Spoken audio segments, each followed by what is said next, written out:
শাওয়াল মাসে আল্লাহ পাক রব্বুল আলামিন আদ জাতিকে, কওমে লূতকে ধ্বংস করে দিয়েছিলেন। এই মাসটা হচ্ছে শাওয়াল মাস। কি মাস? আর শাওয়ালের রোজা কয়টা? 6টা। শাওয়াল মাসে আমাদেরকে 6টি রোজা রাখার কেন গুরুত্ব দিলেন আল্লাহ রাসূল? আমার আল্লাহ রাসূল হুজুর পূর্ণ রউফুর রহিম রাহমাতুল্লিল আলামিন, তিরমিজি শরীফেও হাদিসটি এসেছে, মুসলিম শরীফেও এই হাদিসটি এসেছে। হাদিসের বর্ণনাকারী হচ্ছেন আবু আইয়ুব আনসারী রাদিয়াল্লাহু তাআলা আনহু। কে? আবু আইয়ুব আনসারী রাদিয়াল্লাহু তাআলা আনহু, মুসলিম শরীফের হাদিস। তিনি বলতেছেন যে মান সামা রমাদানা সুম্মা আতবাআহু সিত্তাম মিন শাওয়াল কানা কা সিয়ামিদ দাহর, কানা কা সিয়ামিদ দাহর। যে ব্যক্তি পরিপূর্ণভাবে রমজান মাসের 30টি রোজা রাখে। কয়টি রোজা? 30টি রোজা। কে বলতেছেন? আমার নবীজি বলতেছেন। কে বলতেছেন? একটু আওয়াজ দিয়ে বলেন। কে বলেছেন? আমার নবী বলেন, যে ব্যক্তি রমজান মাসে 30টি রোজা রাখে, তারপরে সুম্মা আতবাআহু সিত্তাম মিন শাওয়াল, তারপরে মানে শাওয়াল মাসে ধারাবাহিকভাবে বা ভেঙ্গে ভেঙ্গে যদি 6টি রোজা রাখে, কানা কা সিয়ামিদ দাহর, সেই ব্যক্তিটা যেন পুরা বৎসর 12 মাস রোজা রাখলো। আল্লাহু আকবার। একবার আওয়াজ দিয়ে বলেন না। তাহলে 6টি রোজা রাখলে কত মাসে, কত মাসের সওয়াব? 12 মাসের। 12 মাস কয়দিন হয়? 365 দিন। কয়টি দিন? তো 365 দিন যদি আপনি রোজা রাখেন, 6টি রোজা রাখলে সেইভাবে আল্লাহ পাক রব্বুল আলামিন 1 বছর 365 দিনের সওয়াব আপনার আমল নামাতে দিয়ে দিবেন। বলেন না সুবহানাল্লাহ। কে বলেছেন এটা? আমার নবীজি। এই শাওয়াল মাসে আমার নবীজি বলেছেন, কোন ব্যক্তি যদি 6টি রোজা রাখে, এই হাদিসটি এসেছে মুস্তাদরাকে হাকিমের মধ্যে। এই হাদিসের বর্ণনাকারী হচ্ছেন হযরত ওমর রাদিয়াল্লাহু তাআলা আনহু স্বয়ং নিজে। তিনি বলেন, যে ব্যক্তি শাওয়াল মাসের 6টি রোজা রাখলো, সেই ব্যক্তিটা যেন তার মায়ের পেট থেকে যে ব্যক্তি বাচ্চাটা এইমাত্র ভূমিষ্ঠ হলো, এইমাত্র ভূমিষ্ঠ হলে ওই বাচ্চার কি কোনো গুনাহ থাকে? একটু আওয়াজ দিয়ে বলেন, কোনো গুনাহ থাকে? নবীজি বলছেন, সে যখন ভূমিষ্ঠ হলো দুনিয়াতে, ভূমিষ্ঠ হওয়ার পরে ওই ব্যক্তিটার যে কোনো গুনাহ থাকে না। আল্লাহ পাক রব্বুল আলামিন শাওয়াল মাসের যদি কোনো 6টি রোজা রাখে, আল্লাহ পাক রব্বুল আলামিন ওই নিষ্পাপ, ওই ছোট যুবক, ওই ছোট এই যে শিশু বাচ্চার মতো আল্লাহ পাক রব্বুল আলামিন ওই ব্যক্তিটাকে করে দেবে। সুবহানাল্লাহ। তাহলে শাওয়াল মাসের রোজা রাখার সওয়াব আছে তো ইনশাআল্লাহ। শাওয়াল মাসের এখন রোজা রাখার এটা হুকুম কি? রমজানের রোজা রাখা কি ফরজ? রমজানের রোজা রাখে কি বলেন তো দেখি? একটু আওয়াজ দিয়ে বলেন, রমজানের রোজা রাখে কি? আর শাওয়াল মাসের রোজা রাখা হলো সুন্নাহ। কি এটা? সুন্নত। কেন?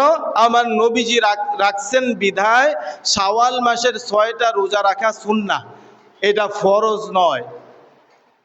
এটা কি নয়? ফরজ। কোনো ব্যক্তি যদি শাওয়াল মাসের রোজা না রাখে, তার কোনো গুনাহ হবে না। কিন্তু কোনো ব্যক্তি যদি 6টা রোজা রাখে, তার জন্য সওয়াব আছে কি নাই? কত সওয়াব? 1 বছর ধারাবাহিকভাবে রোজা রাখলে যতটুকু সওয়াব, আল্লাহ পাক রব্বুল আলামিন ততটুকু সওয়াব দিয়ে দিবেন। বলেন না সুবহানাল্লাহ। আর শাওয়াল মাসের ফজিলত কি বাবা, এটা জানার দরকার আছে কিনা?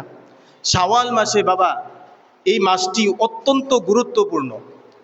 এই মাসে 7 শাওয়াল, 3য় হিজরিতে, কত হিজরিতে?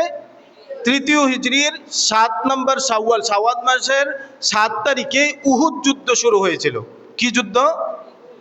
উহুদ যুদ্ধ সংগঠিত হয়েছিল শাওয়াল মাসের 7 তারিখে। বলেন না সুবহানাল্লাহ।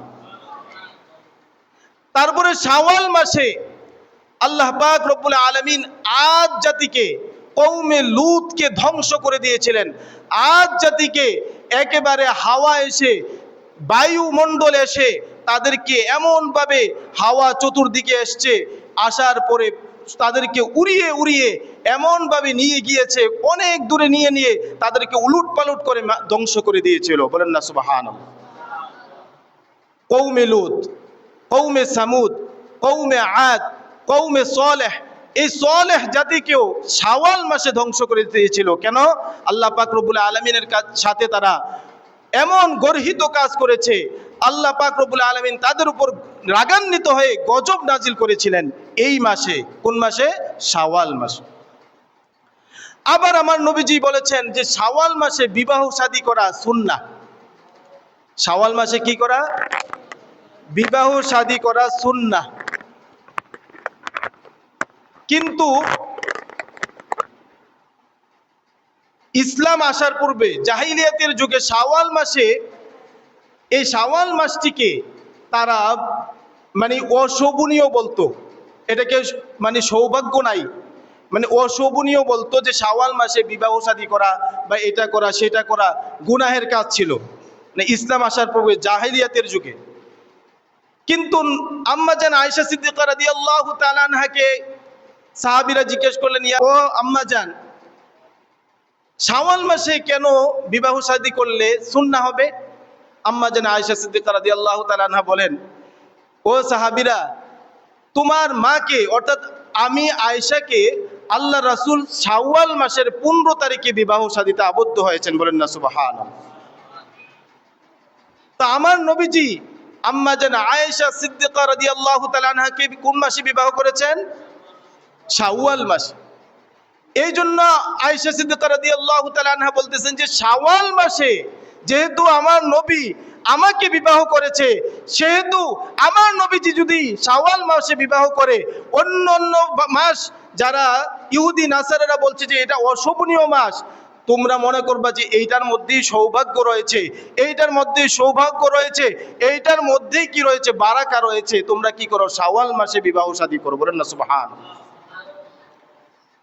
শাওয়াল মাসে বিবাহ শাদী করবেন এই জন্য যে আম্মা জান আয়েশা সিদ্দিকা রাদিয়াল্লাহু তাআলা আনহা বলেন যে আমাকে তো হযরত রাসূল করিম সাল্লাল্লাহু আলাইহি ওয়াসাল্লাম 6 বছরে বিবাহ করেছেন, কিন্তু 9 বছরে তিনি আমার সাথে ঘর সংসার করেছেন, সেইটাও ছিল শাওয়াল মাসের 15 তারিখ। বলেন না সুবহানাল্লাহ। তাহলে শাওয়াল মাস বরকত আছে কিনা? তো এই মাসে আল্লাহ পাক রব্বুল আলামিন যেন আমাদেরকে পরিপূর্ণভাবে এই মাসটাকে অতিবাহিত করার তৌফিক দান করে, সকলে বলে আমিন। অনেকে জানে না যে শাওয়াল মাসে এত কিছু আছে, শাওয়াল মাসের মধ্যে এত কিছু বরকত রয়েছে, অনেকে জানে না। এই জন্য আল্লাহ পাক রব্বুল আলামিন আমাদেরকে যাতে শাওয়াল মাসের পরিপূর্ণ বারাকাত, শাওয়াল মাসে বিবাহ শাদী, শাওয়াল মাসটাকে আমরা সব সময় টার্গেট করে আগানো, শাওয়াল মাসে ইবাদত বন্দেগী কিছু কিছু করা, এগুলো যাতে আমাদের মধ্যে থাকে, আল্লাহ পাক রব্বুল আলামিন আমাদেরকে তৌফিক দান করে, সকলে বলে আমিন।